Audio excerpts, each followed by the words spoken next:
this is a very important thing because this is often comes up, I see in the comments of my videos. A lot of, anti-Israel people, it's a made-up language, blah, blah, blah, blah.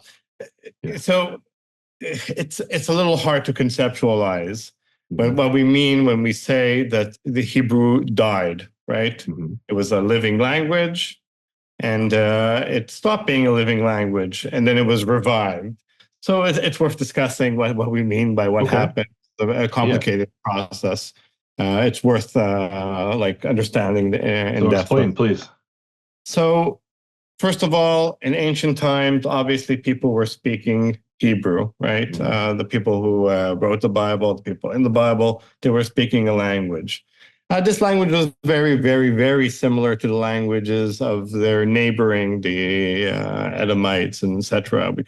They could have spoken. I don't know if they had really the idea that they're speaking different languages. You could think of it as a dialect or accent. It's very similar. But all those other peoples, they died out a lot sooner, and Jews, persevered and existed also into Hellenistic times and Roman times, and they continued speaking Hebrew. To what extent? Well, there's a gradual shift away from Hebrew and into Aramaic. Aramaic, now arcane language spoken by very few people.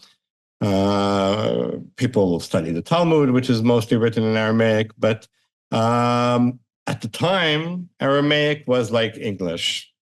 So when the Arameans, these are people that lived in what is today Syria, these wandering people, and they die out pretty early in antiquity. But somehow the Persian Empire adopted their language as the international language of communication. And what happened is this was the language to speak if you wanted to do anything. This was the English. You had to, if you wanted to be somebody, you had to learn to read and write in Aramaic because that's what communication and business was done in. And slowly Aramaic took over and people were speaking Aramaic. There's good evidence that Jesus, for example, didn't speak Hebrew. He spoke Aramaic. But you want to go into what some of that evidence is, or maybe we'll come back to that. Well, the best part, there are little tidbits, but the best thing is when as he dies, there's a quote of Jesus, what he says when he died, or just before he died. And he's quoting from the Bible and saying, God, why have you forsaken me? And now we don't have the original, we don't have a recording, obviously, but the way that the Greek translation appears, it appears that he was, the Greek translation seems to be translating the Aramaic. Not just that, it quotes it in Aramaic. That's right. It quotes it in Aramaic. That's right. And everything's in Greek, that is in Aramaic. So if Jesus was using Aramaic to speak to God and from the Bible, which is obviously in Hebrew, this is good indication that this would be the language he was using. If you can assume that anything from the New Testament has any relation to history, and I would think that part, if anything, would be remembered, because I don't think that would be something early Christians would invent. Like there's something called the argument from embarrassment, that if you're going to make up a figure in history, he's going to raise up an army of supermen and defeat the Romans, not get crucified, right? So like why would you invent that? Why would you say that Jesus had this moment where he's like asking God why? It also doesn't sound like something that would have been made up in the 4th century, because by then you have the Trinity doctrine, and reconciling that particular scene with the Trinity, people have written whole books to do that, and you could, if you believe in that, guys, fine. But if you're starting out to invent something, you invent something that's theologically consistent, right? Or it's easier to explain. So, all right, go on. So that part seems to me one of the most authentic parts in the Bible. Okay. And assuming that this is, whoever wrote this actually recording something about Jesus, he seems to be speaking Aramaic. Okay. But also when we find, and we don't find, there's hardly any inscriptions. But when we do, a lot of them are in Aramaic. And so anyways, there is people speaking Hebrew, there are people speaking Aramaic. It's a mishmash of languages. Even those people who do speak Aramaic, if they're Jewish, they're still reading the Bible, probably in Hebrew, at least in earlier periods. No, also in later periods. And gradually... Well, until this very day, right? You have Jews in, Uzbekistan up until 1991 who are still, but go ahead, who are still reading Hebrew. Gradually, the people who speak Hebrew, everyone's praying in Hebrew, reading the Bible in Hebrew, but the people who raise their children in Hebrew and tell them to do their homework in Hebrew and argue with people at the supermarket in Hebrew, those are fewer and fewer, and they're probably the poor, uneducated, the lowliest people. And so let me here, this is counterintuitive for a lot of people.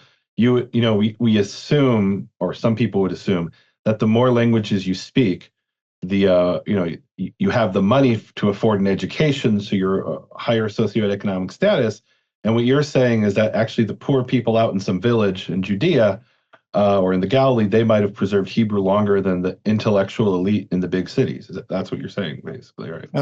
Possibly, although maybe the very high people, like at the highest levels, they would also speak Greek in addition to to the Aramaic. But yeah, it means your family made the switch earlier. Your family made the switch earlier to Aramaic. You already have a higher socioeconomic status. Okay. You're in the city and not in the town. We have a bit of this in rabbinic literature of this process of dying. We have this story about the rabbis at the court of Rabbi Judah the Prince. They don't know what I think it's metateh, broom. They have the word for broom. They don't know what it means. But one of the maids of Rabbi Judah the Prince, she's able to tell them what it means. They're getting some lost language. She actually doesn't tell them what it means. They overhear her speaking to her subordinate, and they're like, okay, we hear it being used. That's beautiful. Mm-hmm. We hear it being used in a practical sense. So that's interesting, Matateh, because that's a verse in Isaiah. What I find even more interesting is they didn't know what this other word meant, leserugin, which is a word that doesn't appear in the Tanakh. It only appears in the oral law. And so they were citing these traditions about certain laws, right? And it says if you do something leserugin, it's talking about reading the Megillah, the scroll of Esther, leserugin, right? Whatever that means. They didn't know what it meant until they heard the maidservant use that word in speech, and they're like, oh, it means intermittently, or switching back and forth. So that's really interesting, because that's not them trying to interpret a verse from the Bible. It's something that was authored, I don't know when, but sometime before Rabbi Yehuda Nasi, right? And they're hearing a woman who's still, right, and so she's a maidservant. She's, like you said, the lowest socioeconomic status, or one of the lowest, and she's still using Hebrew as a living language. So now we're in the early 3rd century. How do we go from that to Hebrew being a dead language? So this is already, that's the cusp of it. When that languages die, and languages die every year, we have languages dying. It's these old maids that still speak with their sister, and they grew up with this language, and they happen to be the last 2 people who speak it. So we don't know exactly when this happened, when the last native speaker died.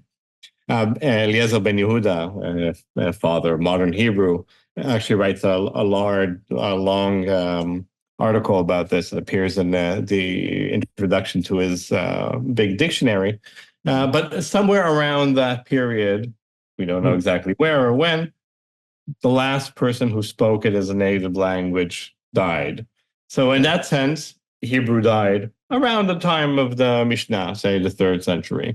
Could be the 4th century, could be earlier. Based on that story with the broom, it gives us the idea that apparently there were people still speaking there. But it's not okay. So it's not a day-to-day language, but it's not that it died. There's diglossia, I think that's how you say it in English, use of two languages for different aspects of your life. This is, if you think about medieval, early modern Europe with the use of Latin. So people are speaking German, French, or whatever, but when you write a book or read a book or appear in a court or do something important, or not important, you do it in Latin. So you use Latin. It's an important language aspect of your life. You read in Latin, you write in Latin, you write letters in Latin. But that's not the language you speak with your wife or your servants. So there's a use of two languages. I think what you're saying with all this is that, correct me if I'm wrong, that they had diglossia, you called it. They're speaking Greek or Aramaic or some other language, but Hebrew is continuing to be used as a liturgical language. And what is that different from, let's say, cuneiform, which is a language that really died and nobody spoke up until the 19th, well, nobody spoke even then, but it wasn't deciphered until the 19th century. And that was indirectly based on a whole chain of, right, they had modern Persian, which was used to decipher Old Persian, which was then used in a triliteral inscription to decipher the ancient cuneiform, right? But that Hebrew was never like that it completely died out, right? It wasn't a native language, but it was still used. It was alive in the day-to-day life of at least men, Jewish men for generations, because they used it in their prayer and in their study and when writing letters and when writing books. In other words, it existed as like an intellectual language, but not the day-to-day language. But even more than that, the words in Hebrew, they remained alive inside the local languages, the Jewish languages.